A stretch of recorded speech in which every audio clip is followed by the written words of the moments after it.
Hello guys, this is News Listener by Angelo and salamat po sa mga manonood at makikinig ng YouTube channel na to. Okay, so guys, pag-usapan natin yung kasong sinampa ni Senator Risa at kung saan ay nadama itong si Attorney Libayan. Okay guys, have you watched his videos? Actually ako naka-watch na ako na before.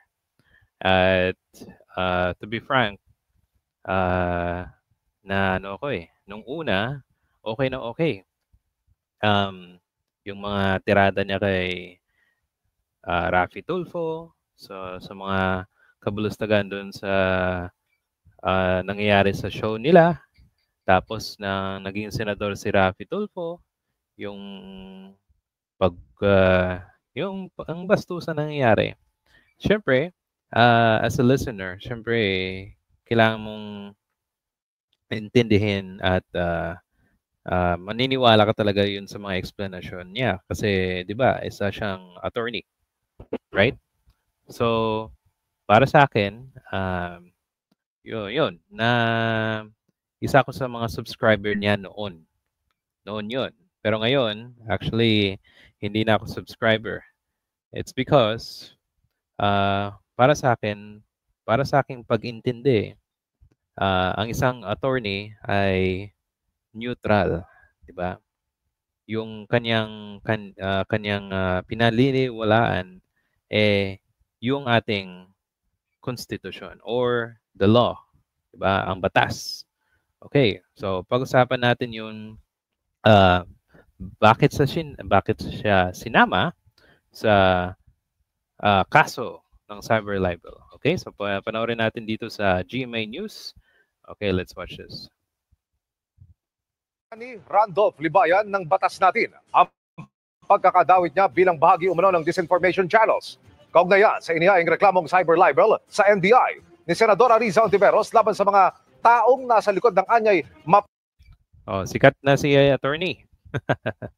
Oh, kasi I think nagrereklamo siya nung time na tinitira niya si Raffy Tulfo. Bakit yung media hindi tinitake up tong yung nangyari, 'di ba? O ngayon, now included siya kasi 'di ba? Isa siya sa mga top content creators.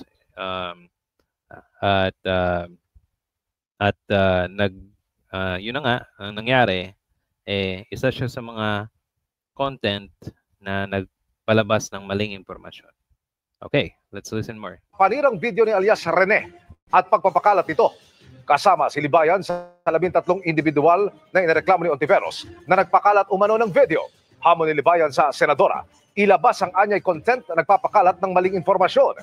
Sinusubukan pa naming kunin ang panig ng iba pang sinampahan ng reklamo. All right, so thank you for yun na yun. So let's go to sa news from ABS-CBN. Okay, at merong mga information dito kung sino mga included sa sinampahang kaso ni Senator Risa, okay?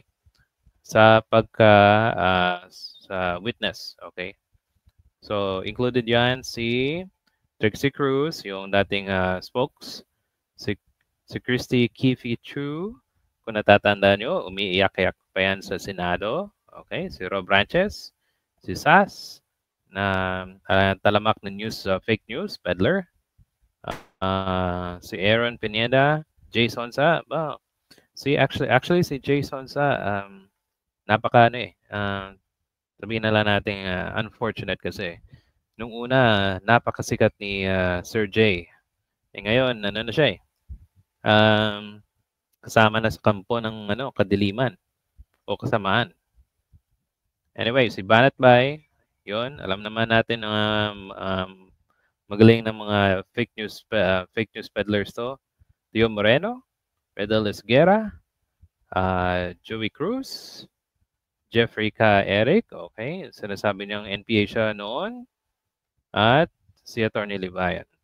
Okay, so yun ang mga listahan ng mga tao, 12 sila na sinampahan ng kaso.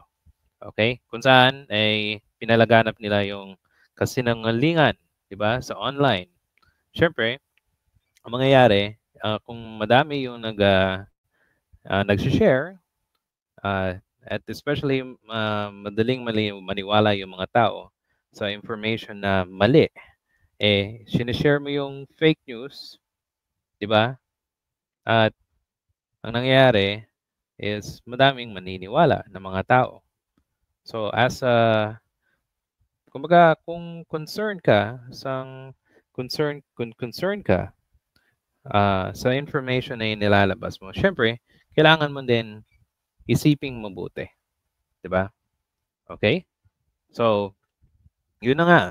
Nung una, believe na believe ako kay, kay Attorney Libayan. Kaso nga lang, naging I noticed before na okay siya kay Raffy Tulfo, yung binabanatan niya kasi number 1 si Raffy. Ngayon, si Senator Risa is one of the, maybe in the future, one of the top contenders para maging presidente. Mga vloggers na to, I think, kung sino yung nasa maingay or yung target nila, yun ang tinitira nila. Naglalabas sila ng maling impormasyon. Okay? And I noticed when si Sara Duterte, yung about sa confidential funds, I think 2 years ago, pumalakpak siya para kay Sara Duterte. So, napaisip ako, di ba attorney siya? Dapat, para sa akin, neutral lang yung mga attorney. Alam nilang batas, anong dapat gawin, di ba? So, yun, nawala ako ng gana. So, nag-add-subscribe ako sa dalawa niyang channel. Okay? So, thank you guys for listening. If you have any comments or suggestion, you can write it down and I'll see you in the next video. Salamat po.